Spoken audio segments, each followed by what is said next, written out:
Boa noite a todos, boa noite a todas. São 19h30, vamos caminhar com Jesus. E aí, pessoal, tudo bem? Como é que estamos? Ainda não chegou ninguém, mas eu já estou saudando, porque uma hora dessa chega, né? Hoje nós temos uma leitura muito interessante, uma leitura muito provocante e que tem algumas coisas que valeriam para nós hoje, né?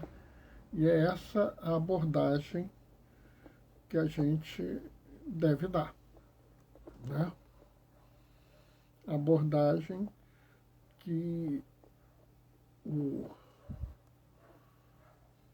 vamos dizer assim,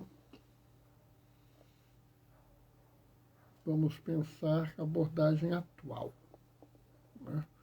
Porque o grande problema é que às vezes a gente não lê o Evangelho com o olho do que o Evangelho nos traz para hoje, né? E às vezes também a gente precisa ter uma ajuda, né? E essa ajuda às vezes vem da outra leitura. O Evangelho de hoje é um caso desse, né? A gente vai ler o Evangelho de Lucas, mas a primeira leitura é de São Paulo a Gálatas, né? Aí tem uma série de números, né? 4, de 22 a 24, 26 a 27, 31 e o 5, capítulo 5, versículo 1. Ah, Bernardo, por que tá esses versículos pulados? Porque às vezes são versículos que aumentariam o tempo de leitura, mas não trariam um grande benefício, né? A gente precisa se lembrar que as leituras que a gente lê, elas não são sorteadas, né? Entrou alguém. Aline, querida! Que bom te ver, menina. Paz e bem, boa noite. Olha, Aline, hoje o bicho vai pegar, hein? Eu vou explicar uma coisa aqui da leitura que muita gente talvez não entenda e que é capaz de você ficar surpresa. E a atualização do Evangelho de hoje chama muita atenção, né? É a falta das pessoas, vamos dizer assim, atualizarem o Evangelho, né? Você vai ver que é muito interessante, né? E que, assim, como faz falta as pessoas participarem, né? Atualizarem a palavra de Deus, né?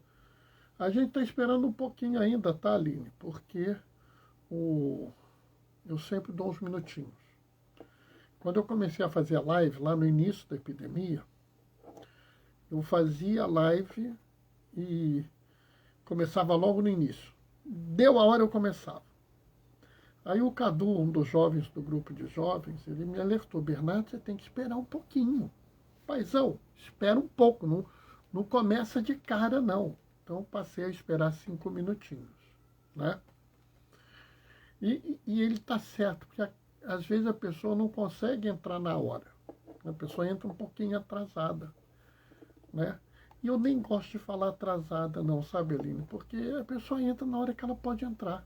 É por isso, inclusive, que dentro das minhas possibilidades, eu deixo todas as lives guardadas aqui no Instagram e subo sempre que possível para o YouTube, para que as pessoas possam ver as lives depois.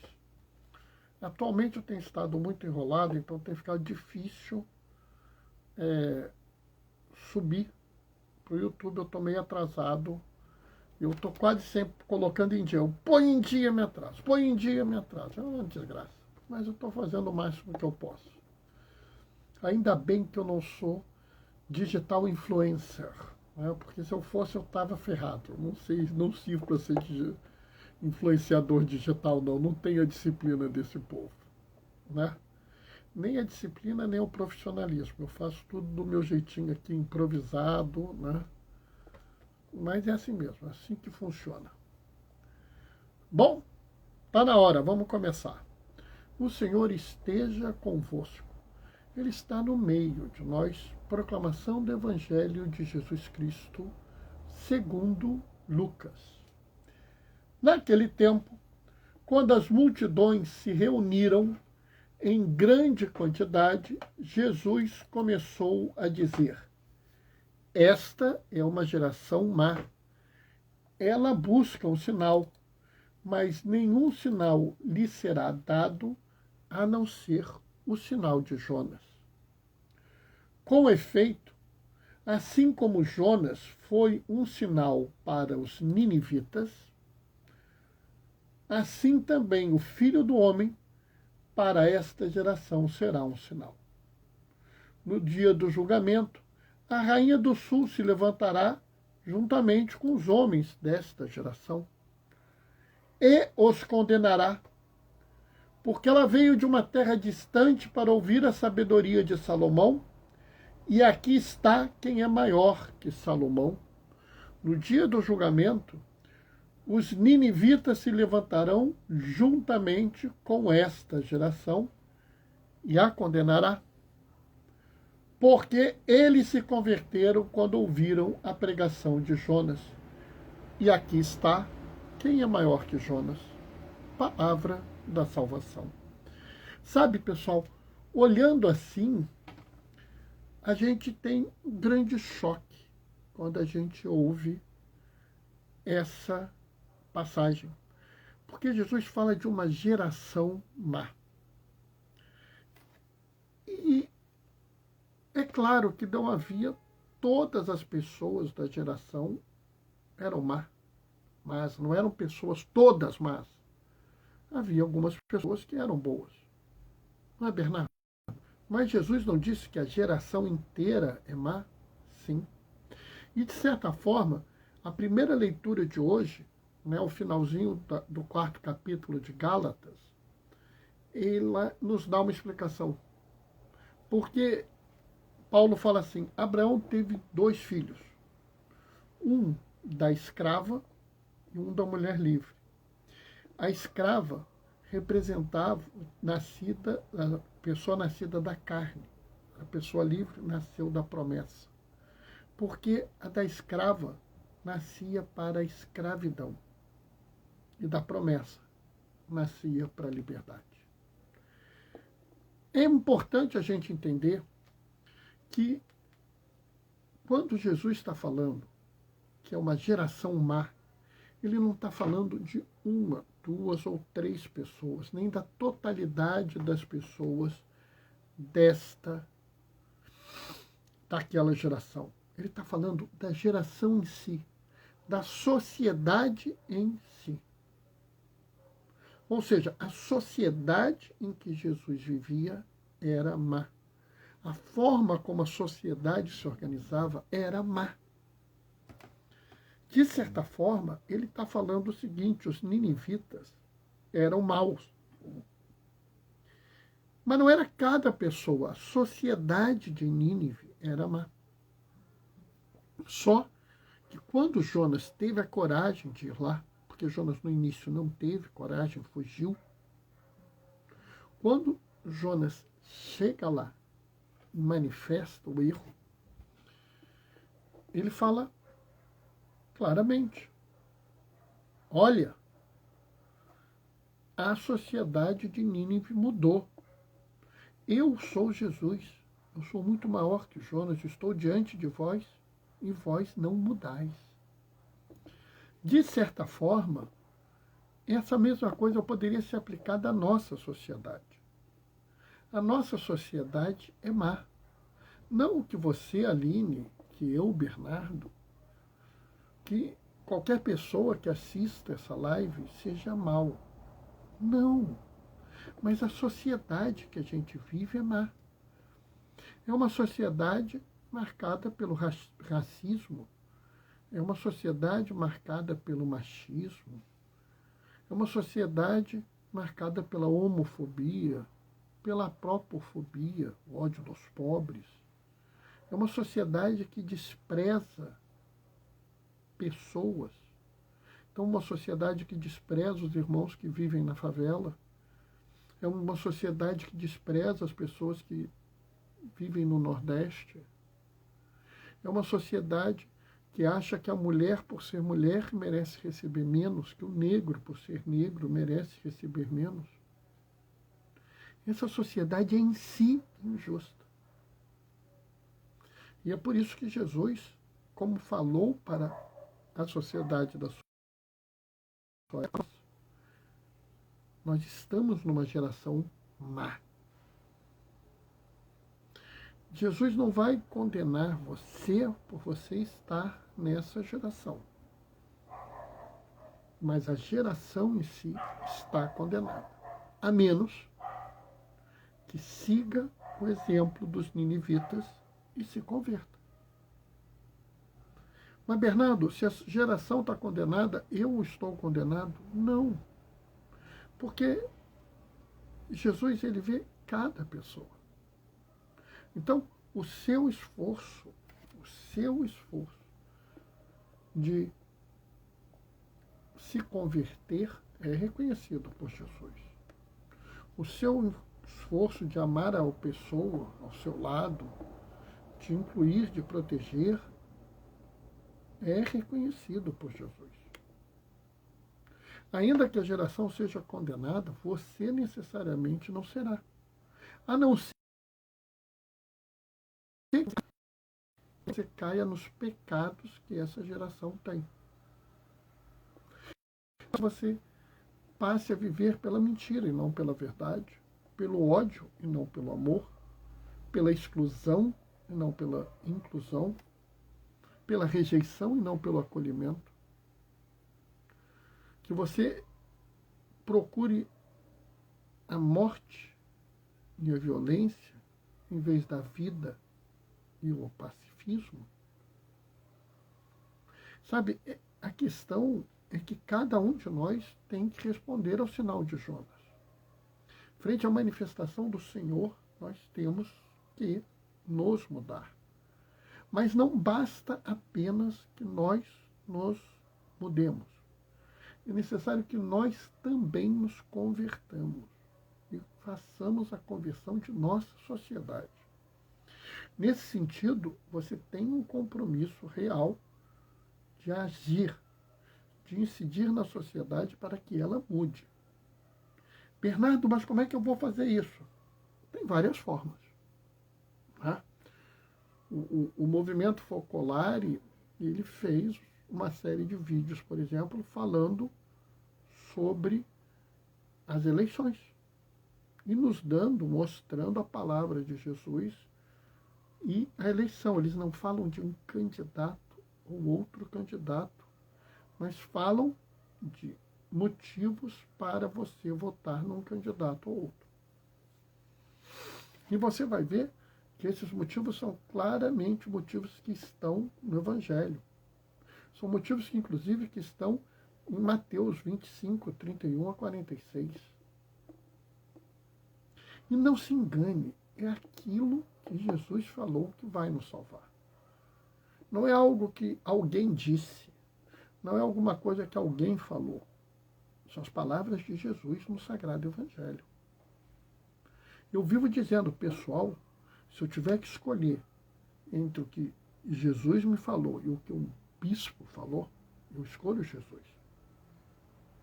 Se eu tiver que escolher o que um padre falou e o que Jesus falou, eu escolho Jesus.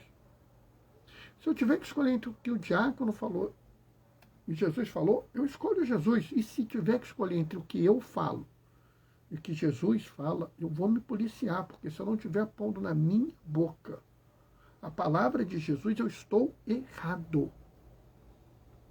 Isso é uma coisa que a gente tem que entender. Nós temos que falar o que Jesus falou e não pôr na boca dele palavras nossas.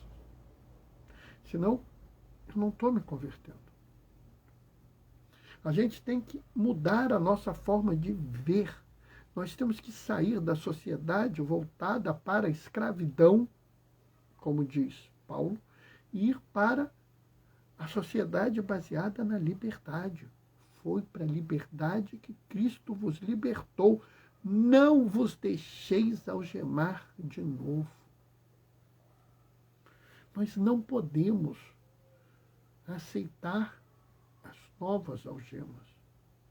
Nós não podemos nos pautar pelo medo. Ah, Bernardo, mas eu não tenho que ter medo. Não, você pode ter medo. E às vezes o medo é necessário. Às vezes o medo, inclusive, é essencial. Óbvio. Né? Se eu estou numa casa em chamas, eu vou ter medo do fogo. Mas eu não posso me paralisar pelo fogo, porque senão eu não vou conseguir me salvar. E pior ainda, se eu me deixar paralisar pelo fogo, eu talvez não consiga salvar as outras pessoas. Vocês sabem que eu sou médico. E algumas vezes, enquanto eu trabalhava na emergência, eu me expus a alguns perigos.